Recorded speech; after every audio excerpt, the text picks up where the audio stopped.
fun instruments here. Okay, how's that? Oh, it's not. I don't think we're, no different. How's that? Is that better? Better. Yeah. Okay. Here we go. Okay. All right. So, I'm going to give you an overview of this whole process that we started on March 9th of this year. So, first of all, a review committee was established. All these people applied. And our sponsor is Jim Troublefield. He's our sponsor from the board. The executive committee, myself, Rich Bryan, Greg Cordova, Nina Miller, Sandra Starr, Sheila Taylor, and Jim was also on our executive committee. Then our editor is Emerson Chester. He's seen this document once, and he will see it again when we get it back from the attorney. Our subcommittee members, Danny Dione, Manuel Gomez, Kathy Kemper, Michelle Lawson, Steve McCoy, Sue Merdler, Sharon Staley, Alice Stiegel, Rick Steffen, and Steve Williams.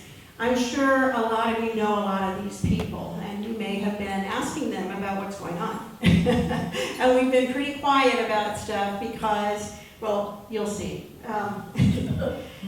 Okay, goals and objectives. First and foremost, we want to make sure we keep the beauty and potentially even enhance the beauty of our neighborhood. When you do that, it's more comfortable to live here and the property values are good, stay high. We want to make sure and increase the resident utilization and satisfaction and friendliness of this document. We want it easily understood and easily used. So, we also want to improve and increase compliance. We met with Rick and the ARC committee, and they said one of the issues on compliance, both after the fact as well as when they review the ARC applications, is not enough detail. So we added detail on new things to help them out and make it more explanatory for people so they know. Reducing review time. That's from the time, the approval time and the oversight time. And when Real Manage comes in here, we're going to, which I will tell you a little bit later too, but anyway, we're going to do an online application for residents. So that then the review board, our review board, can get them very quick and move them quicker. So we're hoping that reduces the time for that timeline. Automate submission with a paper option. We understand that many of our community are still on paper, and that's fine. We understand that. We'll make sure that happens. Maintain financial contribution, usually on an annual basis with the fees that people submit. It's about $2,500 that we get from this. So we want to maintain that because every penny we maintain there means less you pay an HOA dues, right? Because somewhere that money has to come out. Enlarge and enhance the front tree options. We have 7 today, so people wanted more. Updating capabilities like lightning rods. We've got quite a few things that we didn't have in the existing. A couple of them are by law, which is xeriscaping and rain barrels. They aren't in our current document, but by law, they need to be there. So there is property law, HOA property law that we had to consult. Reduce title transfer, sale, purchase delays. Let me explain that. When you go to sell your home, you have to get a certified that your place is in compliance with the HOA design guidelines.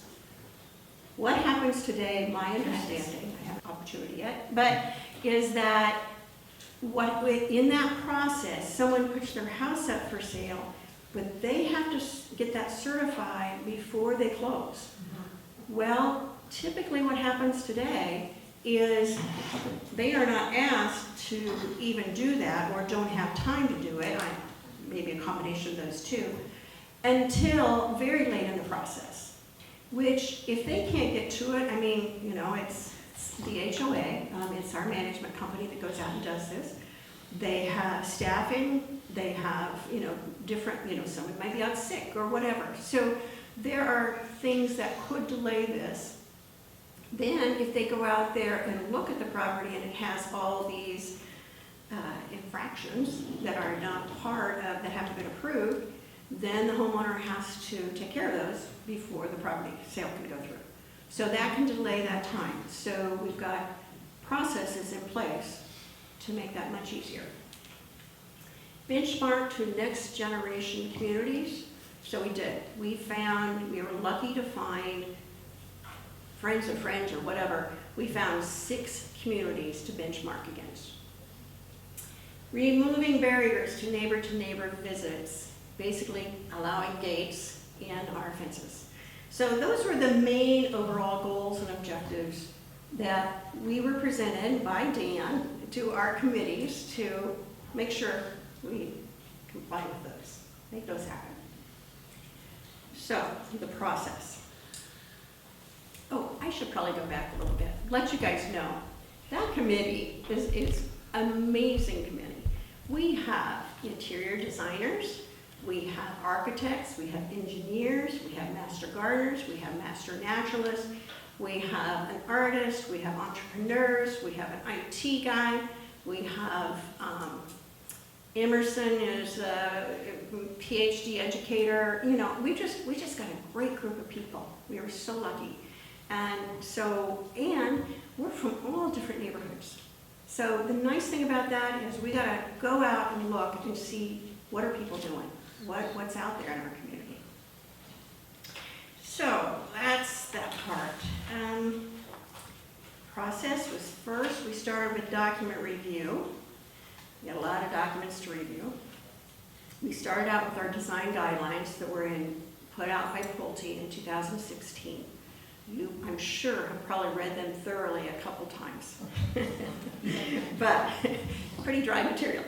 Then we went to our CCRs. The CCRs are the master, I don't even know what CCR stands for off the top of my head, but it's the master document that we're guided by all things. And so we had to review each and every one of those to find out which ones apply to the design guidelines. And they have 3 amendments. We went to relevant notices of dedicatory instruments, which is mainly policies. Then we had to go to Texas laws, all the property Texas laws that apply to HOAs. And in one case, we had to go to Texas election law for signage. So we checked those things out. The relevant Delaware policies and rules. A lot of what is sitting out on that website right now on like rain barrels and signs and holiday decorating, good stuff like that. Anyway, that's out on the website. We looked through all those. Then we went to previously approved HOA board modifications. We had one member who went back to 2011 and looked at every board minutes to find out what had been approved over the years. It's a long process, and thank God for her. And she summarized it all for us, so that was nice. And then we also went through previous applications. What have they approved in the past? And those would be things that aren't, in the current guidelines, aren't detailed, but they were enough that the ARC could approve it, didn't deny it, so we wanted to make sure that we could include those if it made sense. Benchmarking with other communities. So in Fort Bend County, we did these 4: Emberley, New Territory, Rye Hill, and Veranda. And we also did 2 others: Hill Country Retreat in San Antonio and Sun City in Georgetown. That was a lot of reading. And 3 of those are Del Webb communities. Yes, 3 are Del Webbs. Reviews. Okay, so how this worked, we divided up into our subcommittees, and we had 5. We had color and decor, we had landscaping, structures, specialty, and process. And each of those committees went off and, well, first of all, we took our current design guidelines and literally had to get down to the paragraph to try to find out who owns that paragraph in the existing guidelines, because we restructured the whole document. And we restructured it in that way because it made sense to us, and we hope it makes sense to the neighborhood. So they would go home or to their committee, and they would be assigned a section. Go look at all those other communities, find out what they wrote about, what they say, then start writing. You can take stuff from our current document, but we rarely did, honestly. We started pretty much from scratch and built it from there. So they would each get together, put their document together, or their section together, then all of them would review it. Then it would come to the executive committee, and we would all review it. We would send it back to them and say, okay, what we think, blah, blah, blah. So then they would make changes and send it back to us and review it again. Sometimes once, twice, maybe 3 times. So there were a lot of reviews. We also asked Lauren Luca, she is with Real Manage, she's on the transition team. We asked her to review it. She reviewed it a little bit early on in the process. It wasn't done, so we need to have her review it again.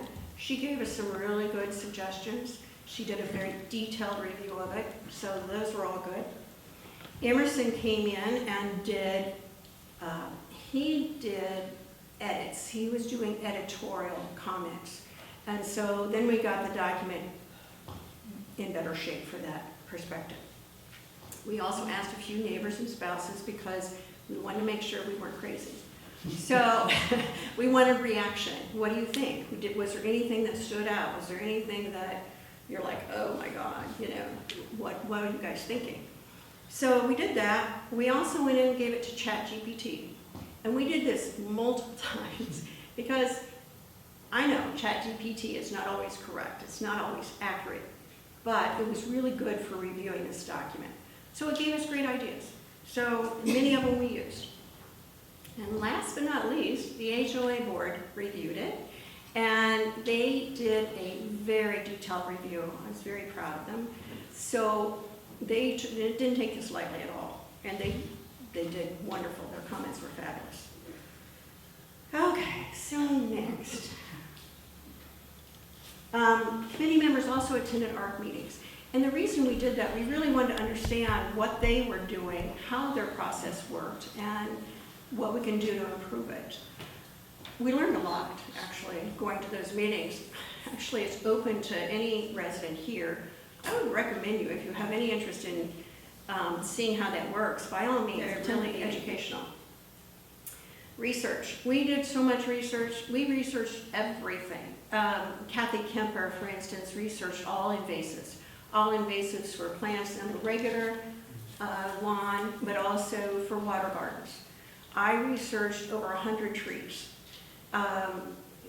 Rich researched all these structures from, vents in your garage to awnings, etc. Nina researched colors, and she's going to have some fun news for you later on. You're going to see some new colors that we're going to have for doors and shutters.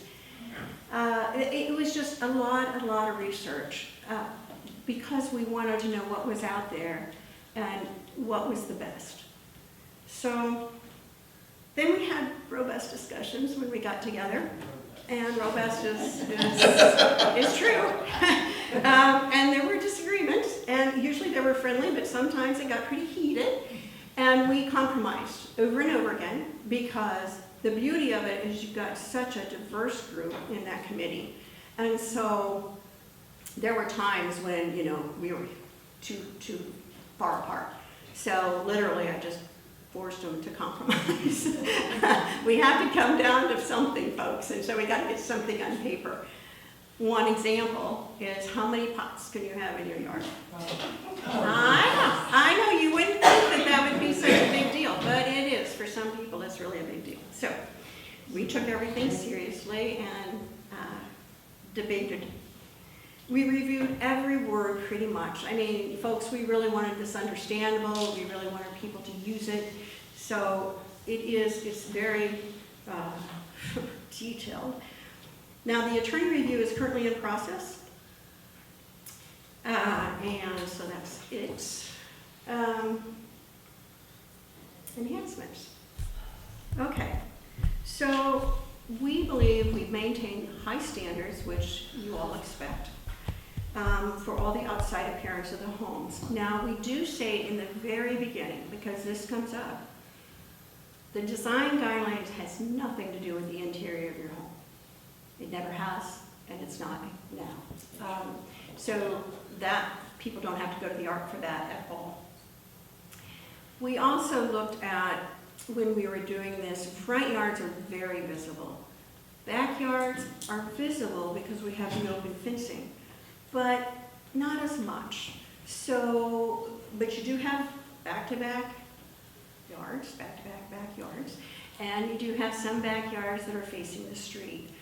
So we do have some restrictions in backyards too, just because of the view that everybody sees.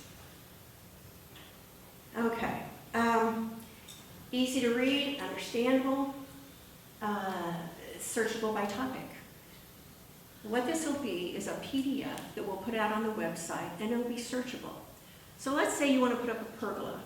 You go into the document, you search by pergola, all the requirements come up for pergola. So you don't have to read the whole document every time, but it's such good reading you probably will want to. Late night reading. All right. Well, I must tell you this is so fun.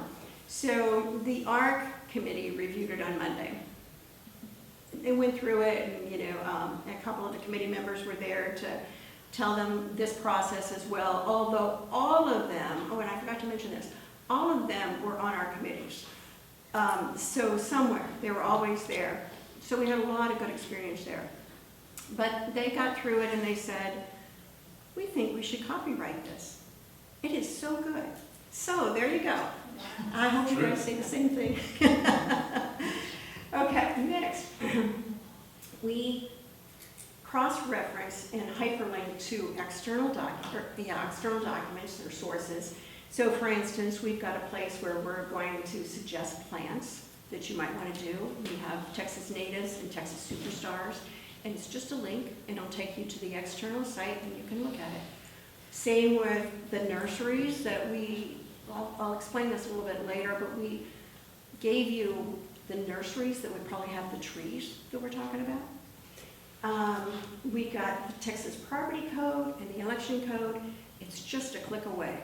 And so you don't have to read the whole thing, you just read the section that is relevant to whatever you're reading about. Complete accessibility to reference material. What I mean by that is everything in that document is accessible either through a hyperlink externally or a hyperlink within the document. Let me give you an example.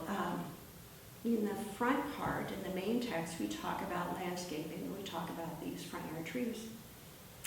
So when we do that, we didn't list the trees in the document, it's in an appendix. But when we mention it, you just hit that hyperlink and it automatically takes you to that part within the document. So that's, and then we'll also do it from the table of contents. And we put footnotes in a lot of places. Wherever we have a source that we want you to look at, what we used to get to where we're at, that's where it's at. And we have some new and improved appendices. We have some pretty pictures, and we have a huge definition list because we wanted everybody to understand what we mean by certain things. In the beginning, we have what's called a quick reference guide, and when I hand it out, I can kind of go over it a little bit. But basically, that quick reference guide is saying, okay, before you read this whole document, you've got 3 appendices that you might want to go to first. The first one is items where no ARC approval is required.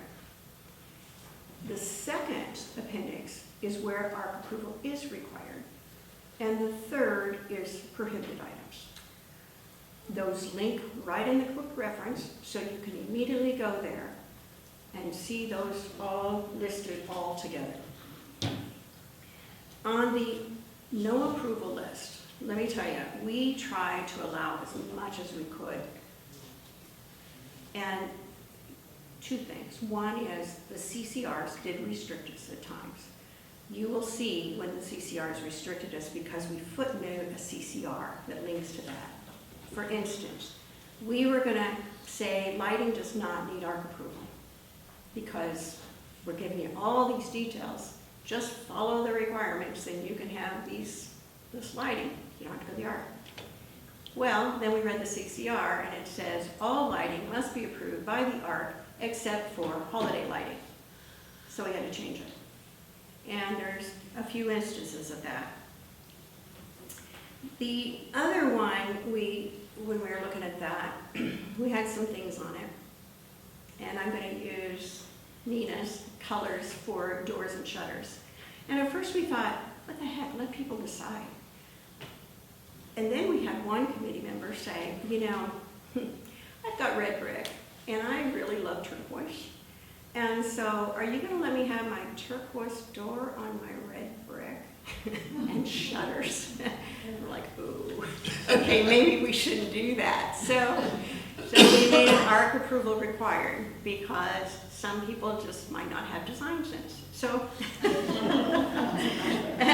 it's one of those where you want it for yourself. You want it to have, I don't need to go to the ARC approval for that. But boy, you sure want it for your neighbor if they can't do it right, yes? Anyway, okay.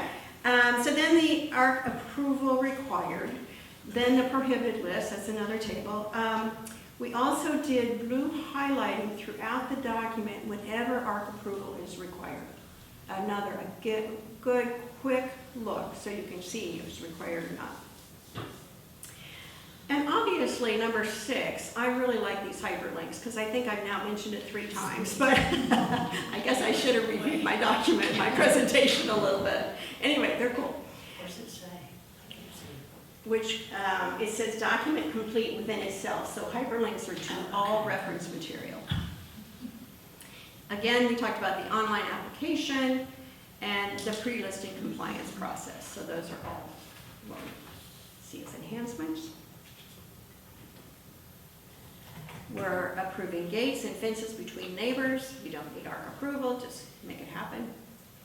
Color selections, we have 36 new front door colors and 22 new shutter colors. That's kind of fun, isn't it? And they're fun colors. After this meeting, Nina has put all the colors up there in front so you can all take a look at it. They're beautiful. It's going to be fun. We approved front yard trees from 7 to 32. This process was quite intensive. I started out, it took about 11 different resources to get recommended trees for our area. Came up with about 100 trees. Then I went through and sorted them by, okay, which ones have invasive tendencies, which ones have aggressive roots, which ones have excessive litter. Just things like that. And so I started eliminating quite a few. So it's down to 32. However, those other would be beautiful backyard trees. They're just not quite meet the quality for a front yard tree. Next one, we're allowing for garden homes and classic homes on a cul-de-sac. They have that little pie shaped and they don't have much room. Only one front yard tree. So what that means is if they have a live oak in their yard, and they have a crepe myrtle, or they have a holly, they can take that live oak out and not replace it. They don't have to replace it with anything. They can do one of the chosen ones, but they don't have to. So we thought that was a good improvement. Also, we added homeowner discretion in plans. So today you have to submit to the ARC every plan you put in, or you're supposed to. I didn't this last round. But what we decided is really the homeowners need more discretion. So they only have to submit trees. Trees are big entities. They need to be approved. And any plant that's over 6 feet tall. Those get pretty high, and they could be bothersome to neighbors or what have you. So those are the only ones you have to submit from now on. Well, after the board approves this, not from now on. Okay, and we updated some home exterior items that were out there, again, like lightning rods. The venting of the garage was something that we found, it's real easy to do it, and so, trying to think of some other things, but I can't think of them off the top of my head. Awnings, yes. When you get the document, you're going to see one section, it's a little paragraph that's still in green. We're still researching it, so that one's not quite done. And we have a new fee structure. So how we're going to do it in the future is a project from 0 to 5,000, we'll put in $20. 5,001 to 10,000, they'll put in 50, and greater than 10,000, they'll put in 100. Now, when we looked at this and we looked at other neighborhoods, there were a lot higher fees. The higher cost, the higher fee. But our CCRs say right now that we have to limit it to a maximum of $100. So that's what we did. And counter to that, lowest fee being 20, which I believe is higher, is how many more items are not needing approval at all? That's true. So Yes. the goal was not to increase the revenue, but to maintain about the same amount of revenue. Thank you, Kathy. Yeah, right now, the majority, I'll say 51%, I'm not sure what the percent is, but it's landscaping.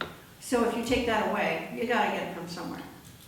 So, anyway, we ran this document through AI for another reason, and we just said, when I went in there, I said, I want a side-by-side comparison from 2016 design guidelines to these guidelines. And what do you give us what you think about adding, did we add, or did we expand on detail? What it came back is new standalone exterior project categories was 26, and existing topics substantially expanded was 34. So you can kind of see the difference in this document. It's a lot more extensive on coverage of what we've got here. So now we're ready to reveal. But not longer than the old. No, not longer. Oh, let me tell you this. The base of the document is only 33 pages. Now that's before lawyer review, so maybe it'll get a little bit bigger, I don't know. But the rest of the document, it is total of 74. The last one was 95. But it's all appendices. So again, I wanted you not to have to ever go out of that document to find out what we were talking about. So that's why you're getting a long list of appendices. So, any other comments from the board? Are we getting this in writing? You are. Okay. So what were you going to say?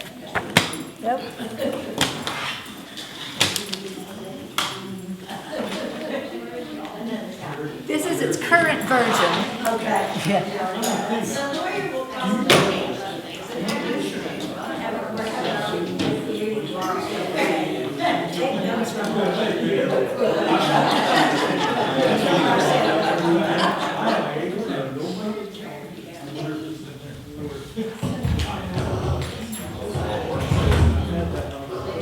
Can you guys hear me without that? We can, but I don't know if they can. Yeah. You didn't get one? No, ma'am. Nina, do you have an extra? Here. Yeah, we can share this one. Okay. We should have been exact. Oh, here's the X. Here's the X. Oh, okay. Hey, Larry. Larry, can you hear me? Oh, that's an extra, okay. Everybody good?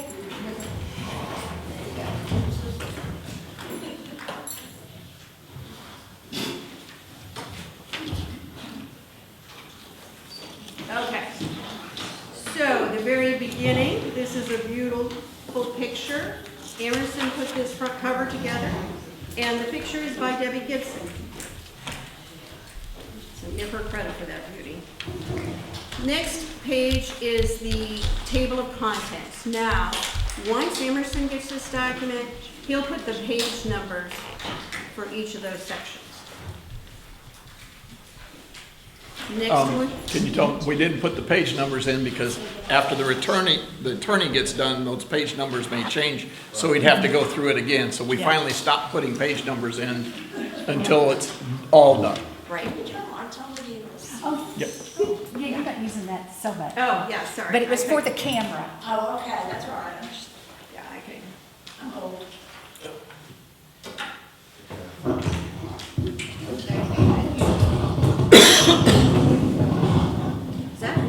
Is that? You can shut that off now.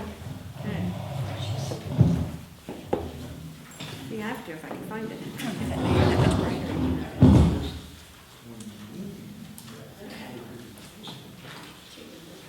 Okay.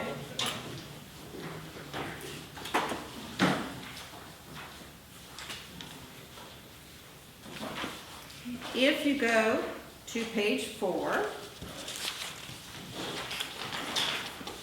you will see those hyperlinks. Those are all literally linking to where we need to in that document. So if you wanted to see all the things that don't require approval, you would just click that first blue link Right. for appendix number 1. Yep. Okay, then I'm gonna have you go to page 8. And this is what we were talking about on a quick reference guide. Honestly, this wasn't our idea, this was AI's idea, that we really just needed a quick little, tell them how to do this document. So, again, it's basically telling you these appendices, you can go directly there. And the ones that do not require ARC approval on page 8. It says you go down to the example, limited to 3 items and allowed in the backyard only. That refers to birdhouses and feeders. Limited to 3 items? We didn't want to, but the CCRs require us to. So that's how it is, there's no debate. The requirement shows you exactly where you're going to find the detailed requirements for that particular item. And when it doesn't have ARC approval, you just have to follow those requirements to the letter of the law and no ARC approval. Now let's say you want to deviate. You go, well, I want something different. You are certainly welcome to take it to the ARC to see if they would approve it. But that does require a submission. Then on page 9, it talks about appendix 2. Again, same thing. How you use that is you did the no requirement. No, this one is for the ones that do require it. And you just go to the item and it tells you the requirement. But you still have to submit it. And that happens to be like multiple birdhouses, like purple martins. Okay, then a 3, again, they're not permitted. Okay, so then we go to page 10, and that was Nina's subcommittee. And basically, again, we're requiring ARC approval, and the colors are going to be up here. Next, on that same page, you're going to see decor. And we broke it down by all the different things that we thought went in decor, garden decor. If you look on page 11, you will see all kinds of footnotes. So we footnoted everything that applies to anything up above.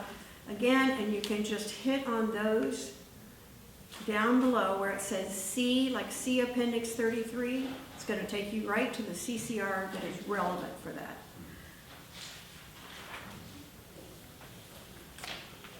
Okay, then if you turning to page 14.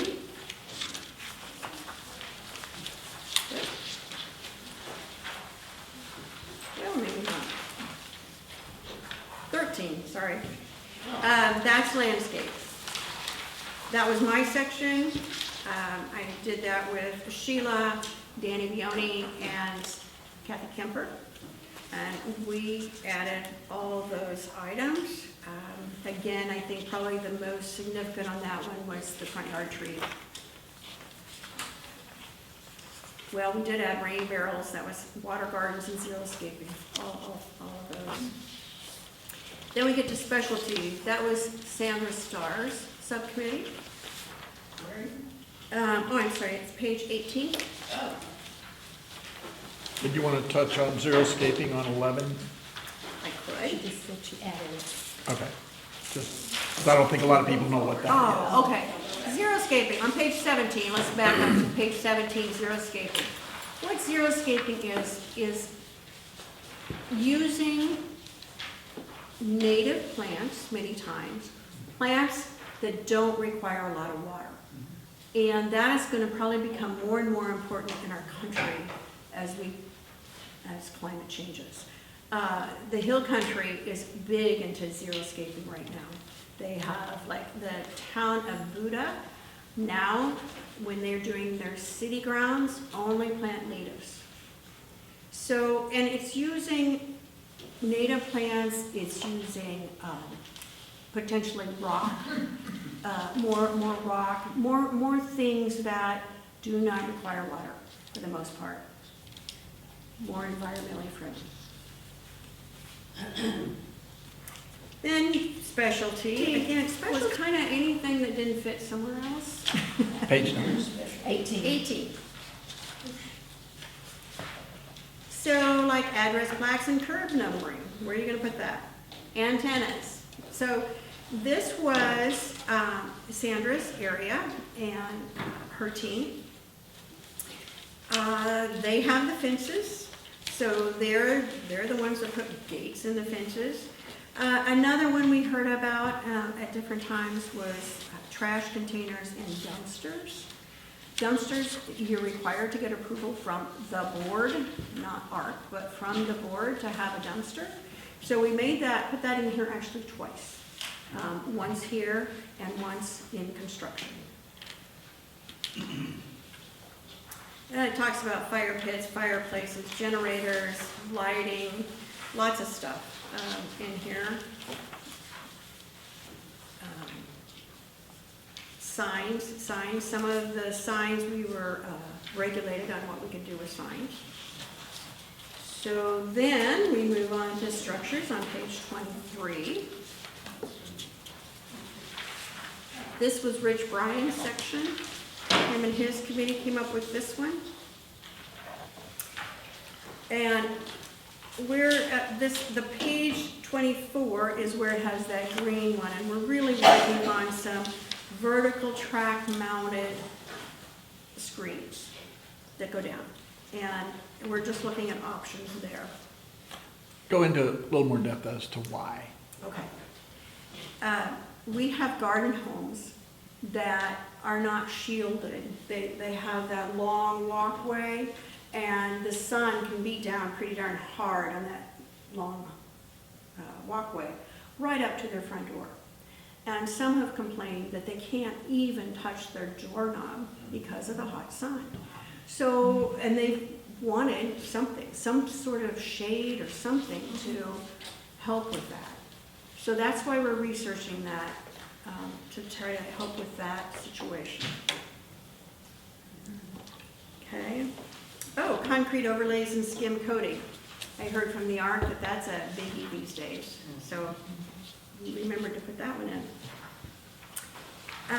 Let's see. Oh, also, a lot of these things, like, we found that there are differences in where you live in the United States and what you call things. So for instance, raised beds and planters. Now, to me, a raised bed is something that's 12 inches high and, it sits on the ground, right? And a planter is something that's elevated. Well, not so everywhere. So we have pictures in the back, so you can see what well, of course, we have my definitions, but anyway, you can see in the back where we give you a picture of that.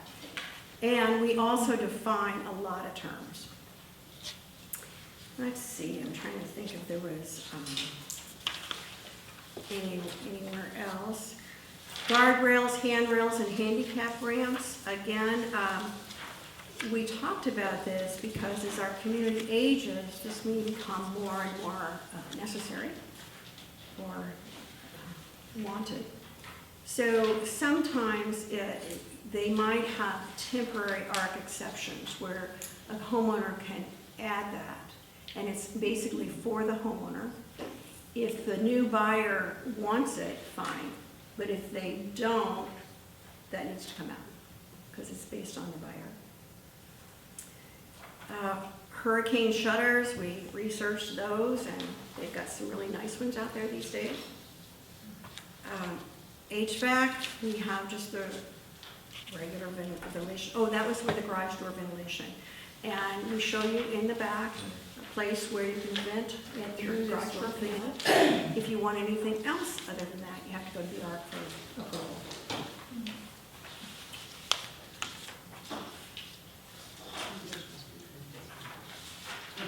Just looking through there. So if you look on page 30, we start with process.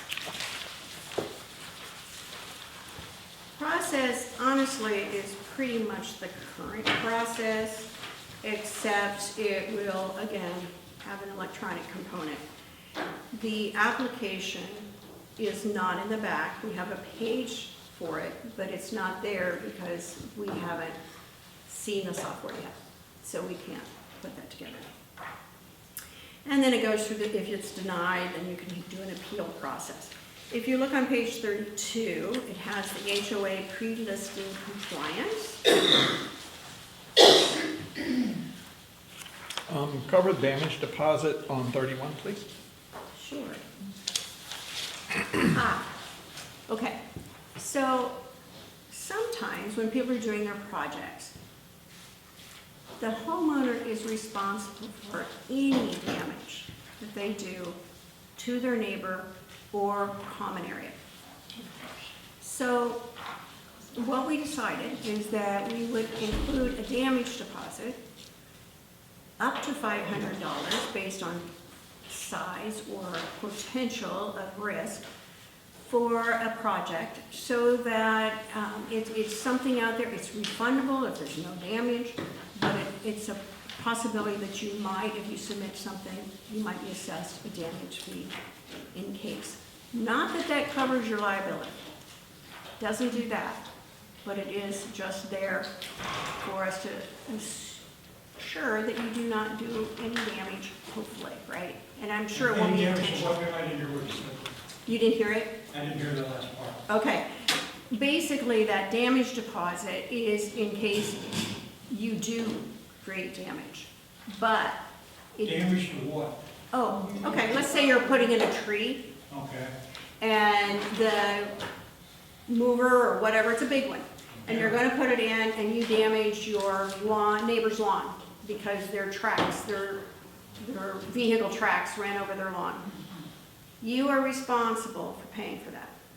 And how does it determine when it's needed and not needed? I got a tree in the middle of my front yard. Would I need it?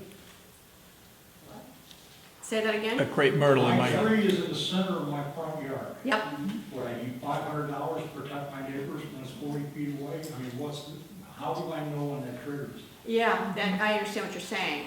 It actually is gonna be up to the ARC committee to, Okay, so Decide they come that. back as part of their Yeah. sign off and say. yeah, I will tell you, it's not meant to be vindictive or harassing in any way, but we've had situations where somebody damages a neighbor's yard or even home or fence, and then they're like, well, you know, that's up to you, or I'll share the cost with you. That's your responsibility, so it's kind of a here in your face to make sure you understand it. Yeah. yeah. And the damage could be greater than that. Yeah. And that would, the whole amount of the damage would be the homeowner's Well, responsibility. I know your risk still comes in, and Yeah. there's other insurance claims that come, but I Yeah. don't know when you trigger the 500. Got it, yeah, yeah. Well, I'm sure I mean, if I was on the arc, it would be more expensive projects. You know, if you're gonna put in one plant, you're not gonna get assessed as much. Yeah, we were thinking You haven't of, seen me put plants in lately. Okay, I take that back, I take that back. If Go it's ahead, not Dan. plastic, I'm not allowed to plant. we even talked about, well, maybe you set it at $5,000 or some higher number. It's not meant for, I'm putting in new beds. It's Yeah. meant for, I'm putting a new patio on, or I'm adding on to my roof and putting in Well, I'm addition. looking at simple things like, I want to replace my roof.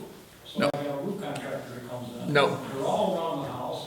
They could easily drop something on my neighbor's property. But it's, Yeah. in that case, it's something that's typically done, and we're looking for things more atypical. All right, okay. So that's kind of the thought. Now, although it's left open enough that we can say, oh, and did you have trouble before? So it may, you know, if you had issues before, so. Okay, thank you. Yeah. Race. We're waiting on Ray. Okay, so here we go. Next on page 32, the HOA pre-listing compliance.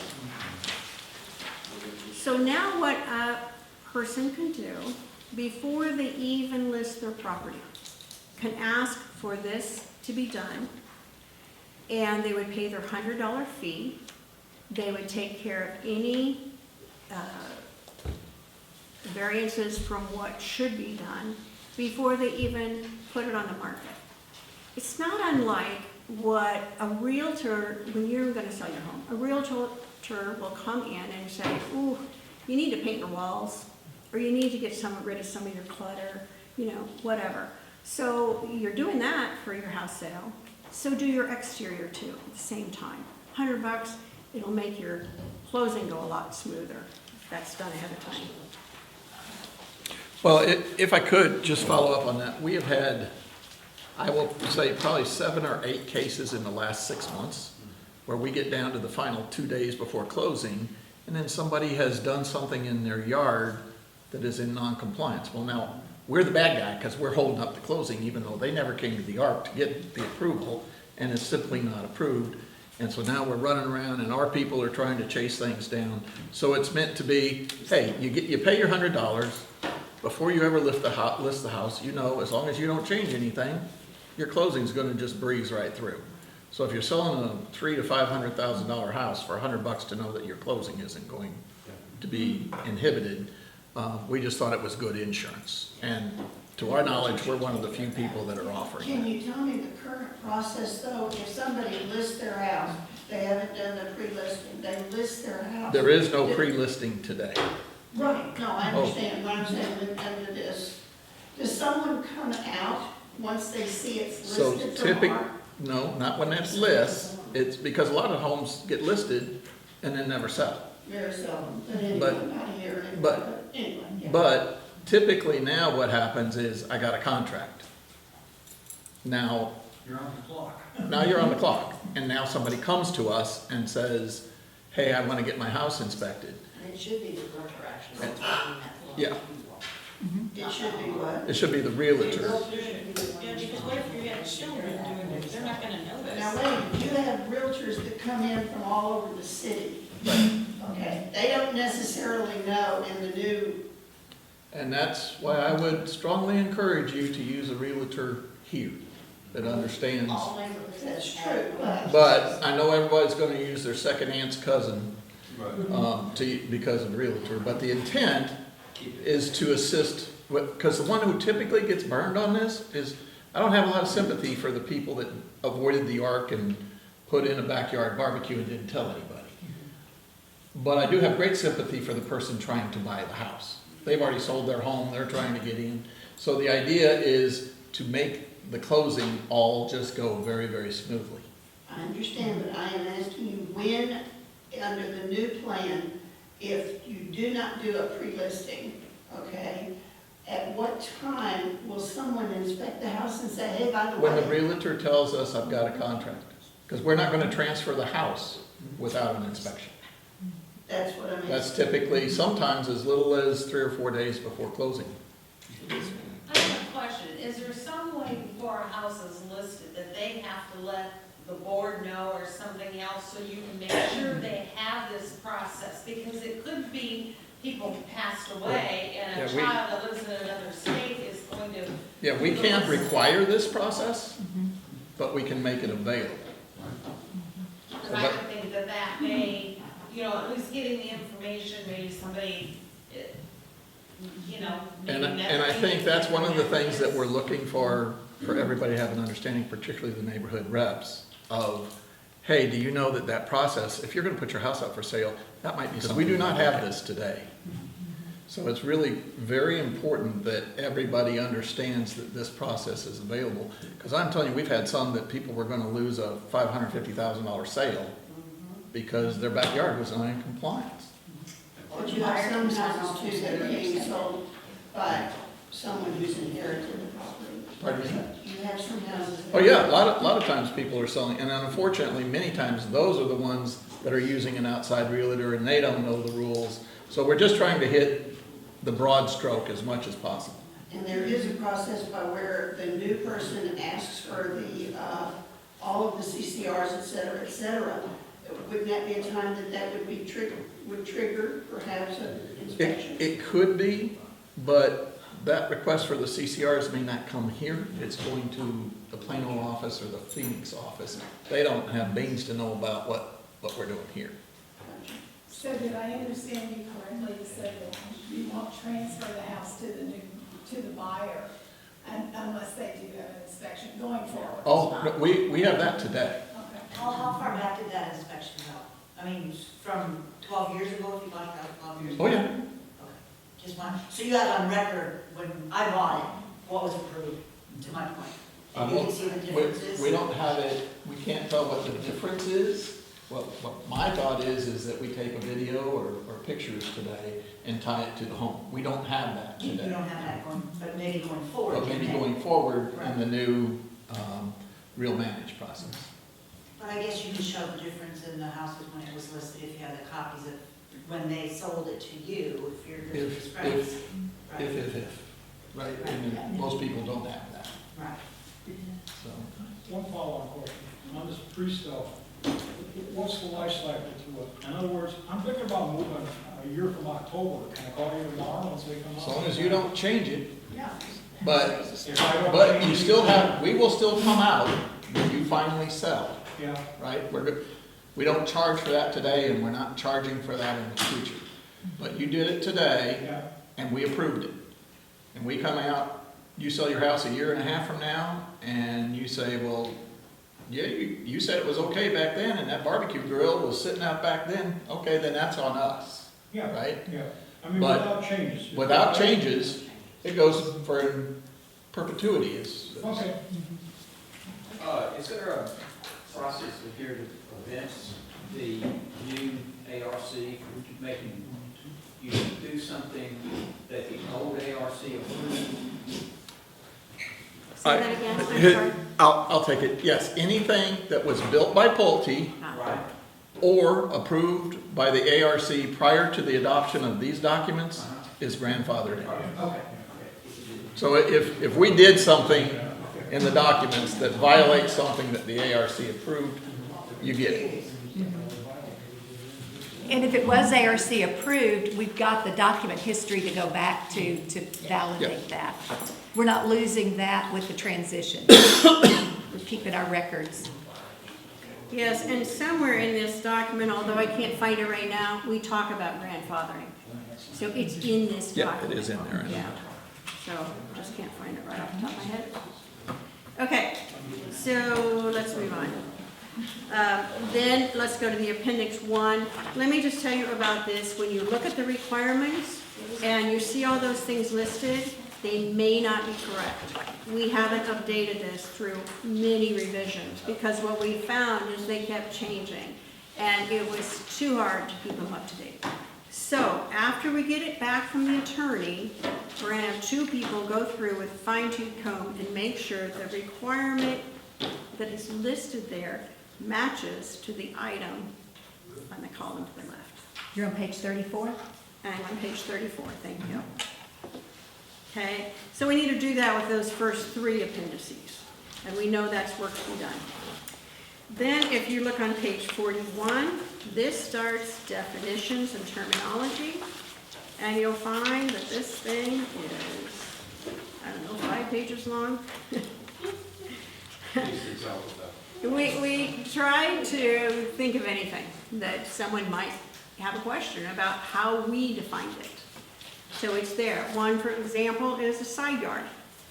So we define side yard as the sides, literally, of the house. So it doesn't start until the side of the house and it ends at the back of the house. Okay.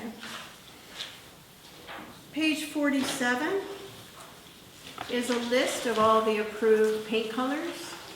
These are all Sherwin-Williams colors, but the person can go get other paint. They just have to tell the paint store to match the Sherwin-Williams color. And I don't know anybody that can't do that. And I would also tell you, if you don't know, Del Webb residents get a 30% discount at Sherwin-Williams through our program. That is good to know. They know that. That's nice. You have to print off a little coupon on the discount sheet. There's a hyperlink. You press that coupon and take it in, they scan it, you get 30%. Nice. Okay. Do you have all the colors on display in the front? We Or do. some? Yep. Nina's got them all out there. Here's another thing on these colors. We're going to put 4 packs up at the front desk. Actually, 4 large packs and 4 small packs of all the colors that people can take home. But we're going to require a $25 deposit just because we're afraid that they'll never come back. So you'll get your probably they won't even cash your check or however you pay, but you'll get it back. It's just bring it back, you get it back. Or you can buy it for $25. Or go to Sherwin-Williams and they'll give it to you. Yeah. Okay, page 48 is the recognized holidays. Those are all just federal recognized holidays. 49, even in our committees, we had questions about what's a trellis versus an arbor, so we give you pictures. Page 50, we talk about the running bond pattern in the document. You've got some samples.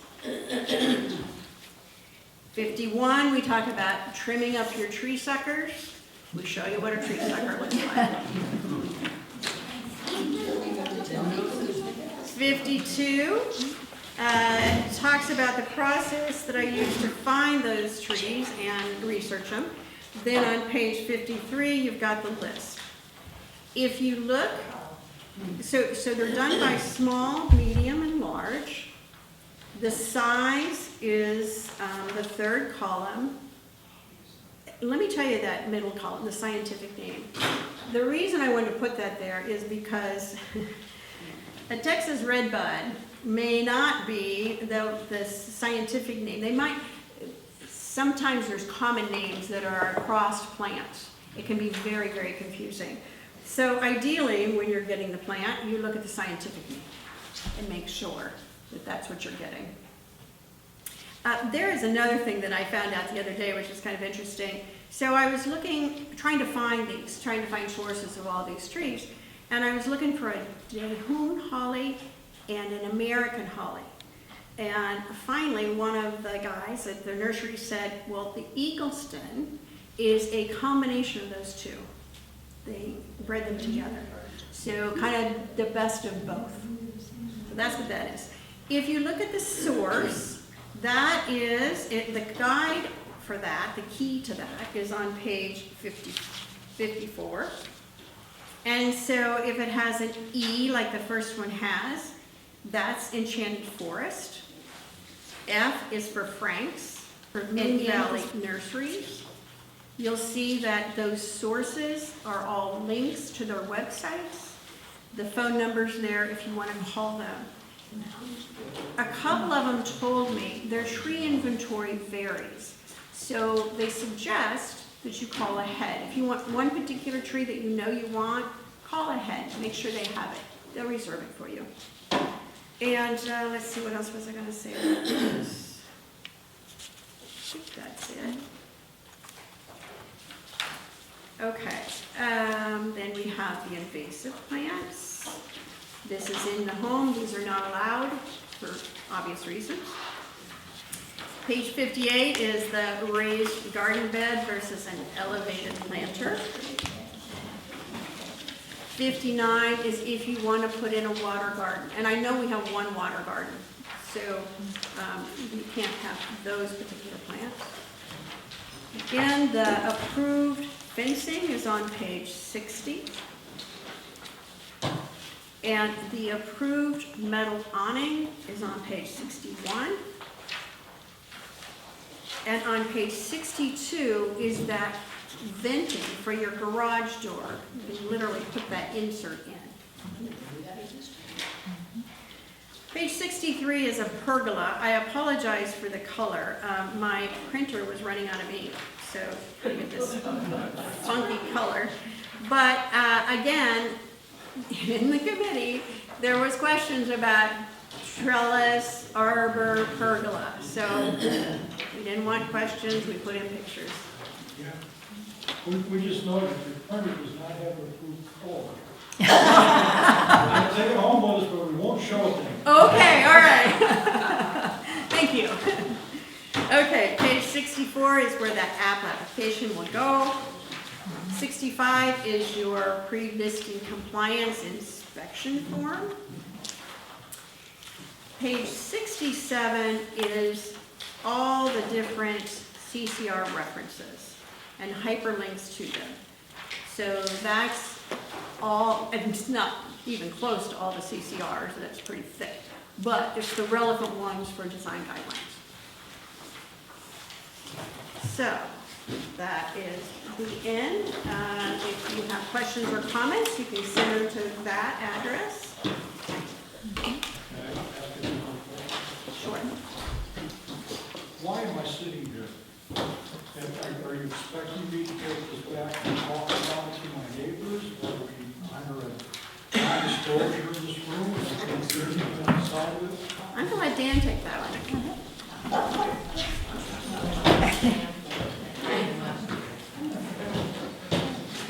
So they have asked me to be very positive about this. So what we're looking for is our neighborhood reps to support the document. You can't support a document you don't have in your hand, right? I will tell you, you can look at the amount of work that's been done. When we started this, we asked them to bring us a best-in-class document. I think that's what they have delivered. Are you going to agree with everything? Absolutely not. Do I agree with everything? Absolutely not, right? But I want to maybe address an elephant in the room, what they do with St. Augustine grass. You still can't have St. Augustine grass. Unless you inherited it. However, if it's in your yard, your only responsibility is to contain it in your yard. If your neighbor says, hey, your St. Augustine grass is coming over into my yard, you have to stop it. Now, if I have it and my neighbor doesn't care and it goes over there, that's up to him, right? But it is your responsibility to stop it. Yeah. Question. I moved 5 years ago. Mm-hmm. I had to do the thing. Mm-hmm. The lawn crews Yep. are your culprit Yep. for the contamination of the yard.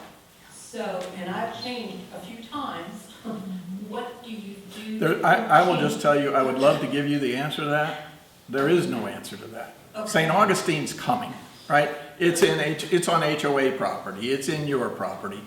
It's in verandas, and those mowers are going to veranda, and then they're coming over here, right? We can't stop it. It's a weed. But Okay. we also don't want to say, oh yeah, can you imagine if we said tomorrow, don't worry about it anymore, and now just let it run. We're going to look like a patchwork quilt.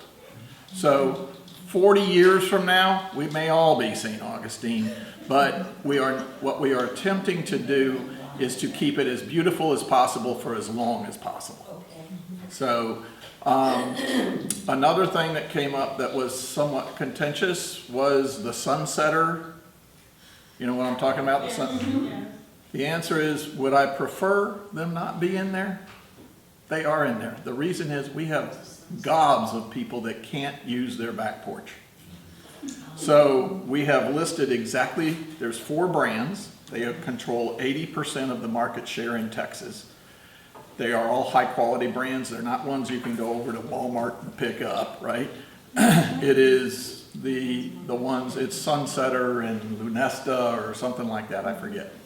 But it is truly a benefit, not just to you, but to the next person buying your home when they say, oh, at least I can sit out on my back porch, or at least I can sit out on my, sit outside and enjoy the weather. So there are things in there. I would prefer the sunsetters weren't in there, but it's unrealistic to ask people to buy a home here if they can't sit out on their porch because it's too hot. So we're trying to make it very convenient, very easy to live here. We also do require for all them to be solid colors. You can't have purple and pink polka dots. Ray was really hoping for the green and yellow polka dots, but okay.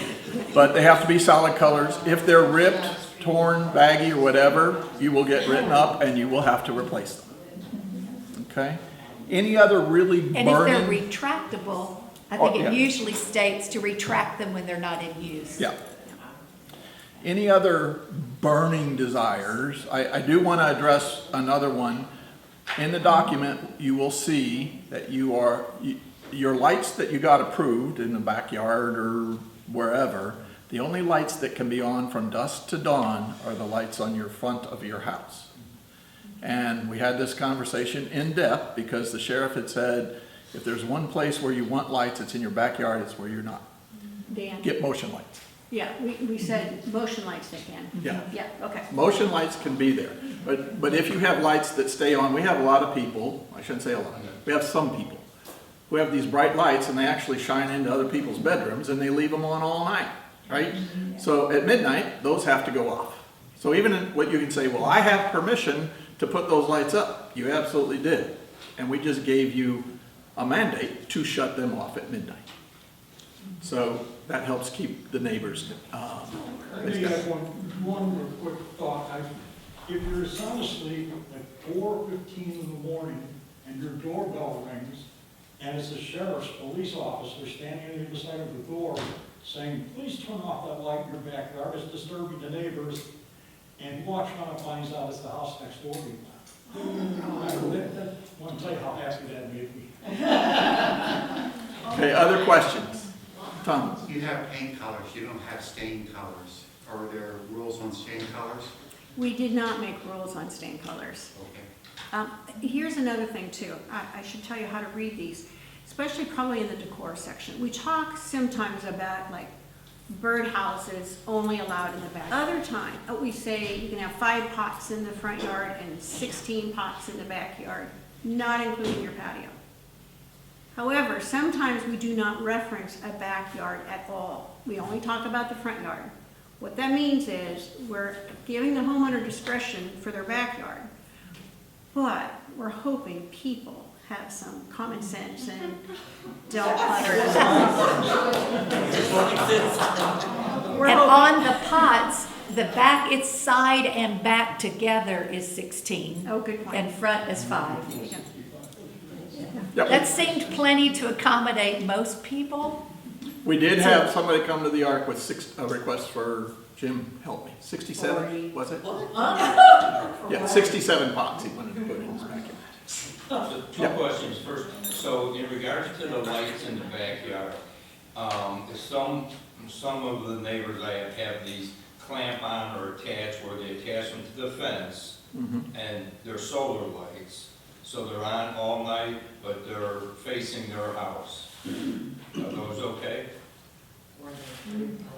You know, they're pretty low looms. Yeah, we'll probably, that's probably a good thing we need to look It at. is. I mean, I'm just, curious, I mean, They are, you're right, they're very. they're not facing a neighbor's house, Yeah, facing and the lumens are so low. Yeah, that and that's. we could maybe put something above Yes. This many lumens. Yes. And secondly, so from this point on, okay, we've got this here, this is not available online yet, and is there an estimated date? We are hoping to pass it at the August 4th board meeting.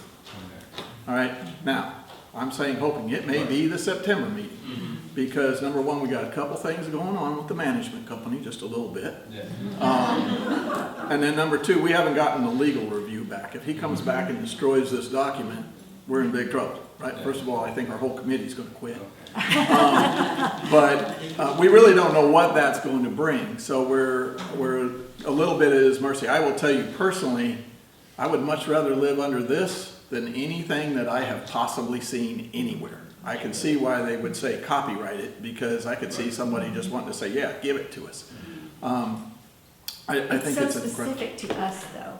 Pardon me? With our CCNRs and all this, so specific to us, it couldn't just. Yeah, it couldn't just be picked up. Yeah. But we'll know one way or the other before our, Yeah, what you can, what I encourage you to say, and if you'd like to use this verbatim, I'm good with that. I've seen the document, it is amazing, it gives the residents much more latitude while still keeping the community as gorgeous as it is today. If you want to use those examples. It'll be, yeah, by the way, we are recording this and we will get this to all of you. It'll be on a YouTube link and you just got to click the link. So if you say, well, what did he say about that? But that's what our hope is. Now, if you have something that, like the lumens thing, I think that's a very good thing. It says, ooh, I don't know if that's addressed. You can send it to suggestions. I am the only person that has that email, and I will get response to you. It may be a day or two, or maybe Or 4. she'll pass it to Linda, and she will. And then I pass it to Linda, or I pass it to Jim. But that is the intent, is to make this document as bulletproof as possible. And we also want it to be as enforceable. This document does not release the resident from compliance in any way. As a matter of fact, it's probably much easier for us to make this document enforceable than our old document. So, Question, please. Are you going to do workshops on this when it's like We- you did with FACS? I don't know that, I think we will probably, we'll do something, I'm not sure exactly Yeah, what. because Well, it may just, it's a lot. lot. And Yeah. I think if you actually did a workshop, I mean, we're doing a workshop and we're now going on an hour and 20 minutes. Right. Can you imagine trying to go through the document? I mean, you'd be here for 6 hours. And particularly, we have hot buttons for people. Right. We're gonna have people, and I've already had them, some arguments about St. Augustine grass.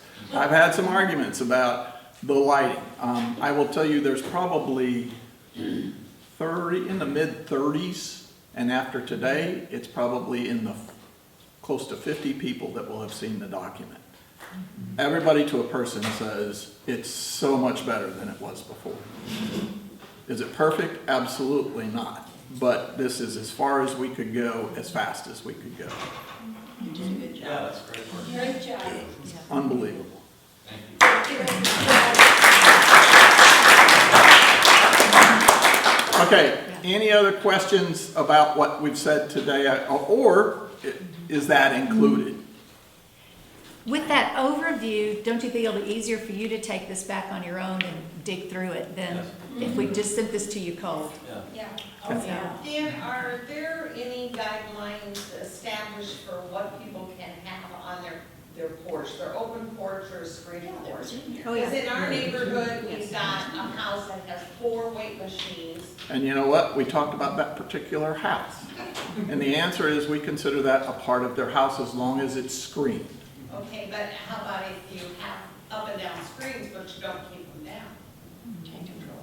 You can put them up and down, but then you have a, neighbor has a direct view, 2 neighbors have a direct view into that. Enclosed patio. You know, we have bamboos. So it's wood enclosed, but it's not flooring because they put the that screens up. stain is off of We may it. need to address that if you're gonna have Yeah. equipment on the back porch. So Yeah. that's another one. We may did discuss this, yeah, we did. There's one other thing that I would ask you guys to do if you know. These trees that are listed here, we're open to other trees if you know it's in a front yard and it's doing well, looking well. And even if it's in a backyard, I will gladly research anything that you would submit to suggestions, because I've looked through all these, and there's some beautiful trees. It's just for whatever reason, I eliminated it because of one thing or another, and I'd be happy to get back to you on why I eliminated it or possibly put it in. And I'd love to see it if you've got that. I'd love to see the tree and see how it looks. And just for instance, like the river birch, that is in the current one. I took it out. I'll tell you why. If you go look at our river birches, they're not looking good right now. They're just not doing good. So I talked to Danny and Enchanted, but they need special care. And so anything that needs that kind of special care is not on that list. So. Okay. Any other questions about today or this document? All right, we got all of you here together right now. Any other questions about transition or what's going on here? Because right now is the time to ask that question. Well, you're all here. Letters are, it's this week. It's supposed to be today. Yeah, I think we were supposed to get our copy. Maybe we got it today. I don't know, but I haven't been on email. We've got an email for anyone interested in positions. Pardon me? They're also Anyone US interested in mailing and positions, like a emailing the manager or July director document. position.